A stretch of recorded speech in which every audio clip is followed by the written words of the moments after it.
The Holy Gospel according to Matthew. Glory to you, O Lord. Once more Jesus spoke to them in parables, saying, "The kingdom of heaven may be compared to a king who gave a wedding banquet for his son. He sent his slaves to call those who had been invited to the wedding banquet, but they would not come.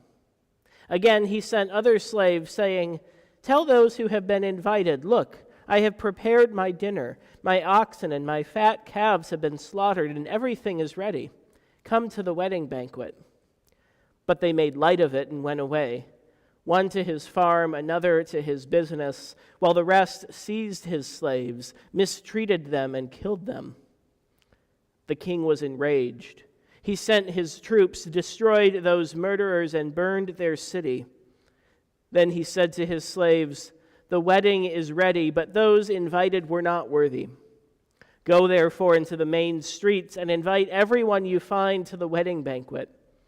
Those slaves went out into the streets and gathered all whom they found, both good and bad, so that the wedding hall was filled with guests. But when the king came in to see the guests, he noticed a man there who was not wearing a wedding robe. And he said to him, 'Friend, how did you get in here without a wedding robe?' And he was speechless. Then the king said to his attendants, 'Bind him hand and foot and throw him into the outer darkness, where there will be weeping and gnashing of teeth. For many are called, but few are chosen.'" The Gospel of the Lord. Praise to you, O Christ.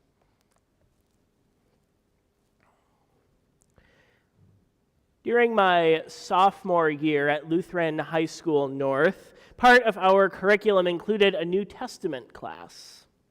When it came to the parables, we were taught how to interpret them, which meant more or less assigning real-life roles to the various characters in the story, as though a parable were some kind of code to decipher. And every parable, we were taught, had only one possible correct interpretation. So in today's parable, for example, the king is God. The king always seemed to be God in these exercises. The son is Jesus. And the first round of invited guests are the Israelites who reject Jesus. And the second round of guests, well, that's us, the Gentiles, the ones who get it and accept Jesus. Now that seems like pretty good news if you're on that second guest list. From our perspective in high school New Testament class, there didn't seem to be much of a problem with this interpretation. But it's a hard parable. It's deeply problematic when you start paying attention to the details. There's violence at every turn. First, the invited guests, or the invited guests seize, mistreat, and kill the king's slaves when they're first invited. And then the king in turn has the guests, those murderers, killed and their city burned and destroyed. And then when the next round of guests is invited and shows up, the king appears to play a cruel trick on one who shows up without the proper dress code, binding him hand and foot and throwing him out of the party into the outer darkness. It seems our neat little interpretation of the parable isn't so neat and tidy after all. It's filled with violence, seemingly vengeful and petty God, not to mention a harsh anti-Semitism that perpetuates religious and ethnic discrimination against the Jewish people even to this day. If there's only one possible interpretation of a parable, then what do we do when that interpretation is so harmful? In a popular TED Talk a few years ago, Nigerian novelist and storyteller Chimamanda Adichie reminds us, as the title of her talk suggests, of the danger of a single story. The danger we risk when we pay attention only to certain details and overlook others that could paint a vastly different picture.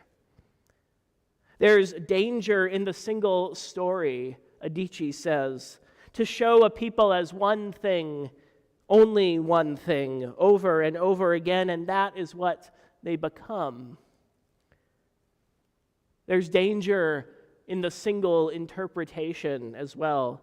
To understand a parable as one thing, as only one thing, over and over again, and that is what it becomes: violent, vengeful, anti-Semitic, exclusionary. Good news, but only for some. The thing about parables is that they're not exactly nice bedtime stories by Jesus. Parables are meant to make their hearers uncomfortable, to make us realize something that we don't necessarily want to see.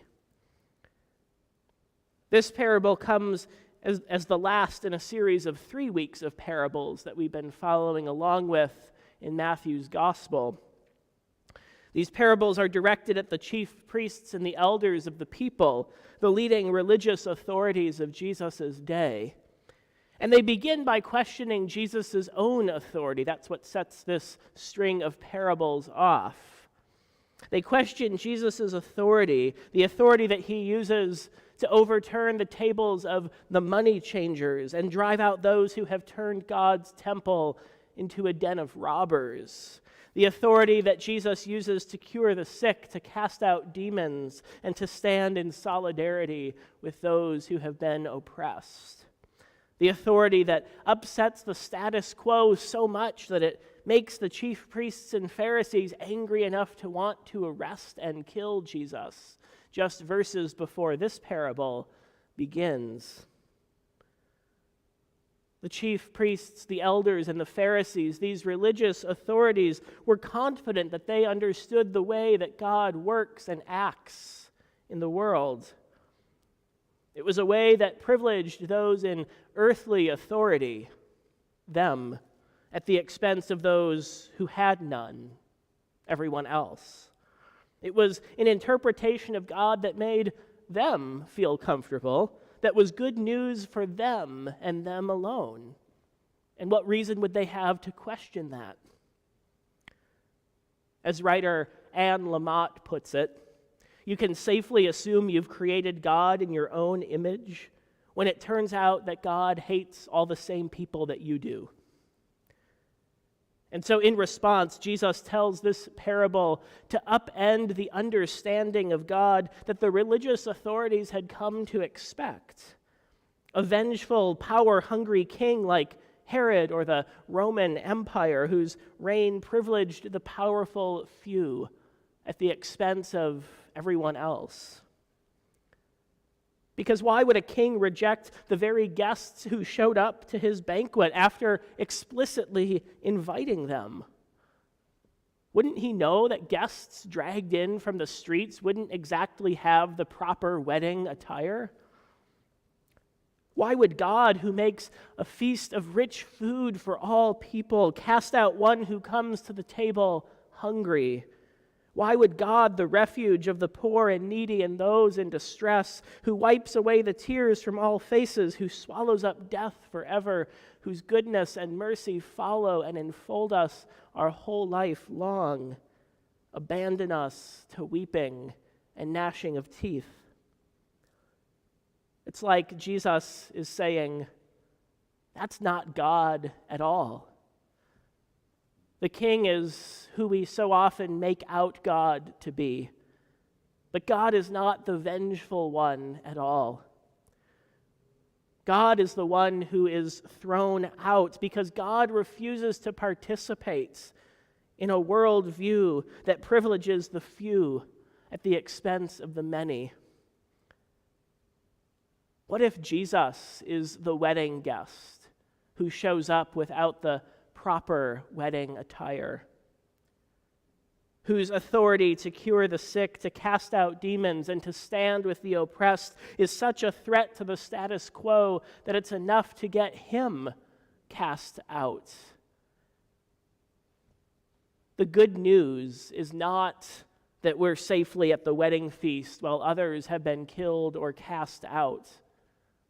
That's not good news at all. The good news is that Jesus is with the cast out peoples of this world, because Jesus has been cast out too, cast out even to the outer darkness of the cross and the grave. The good news of this parable is that because God knows what it means to be cast out, God is present with the cast out peoples of this world. God is with the LGBTQIA plus teen kicked out of their house or church for coming out. God is with the parents of black and brown children who fear for their children's lives and that they won't come home alive simply because of the color of their skin. God is with those who are told that they're too young to possibly have any experience to contribute, or those who are too old to be of use or value anymore, or so they're told. God is surely with the cast out peoples of this world, even there, even in the outer darkness, especially in the outer darkness.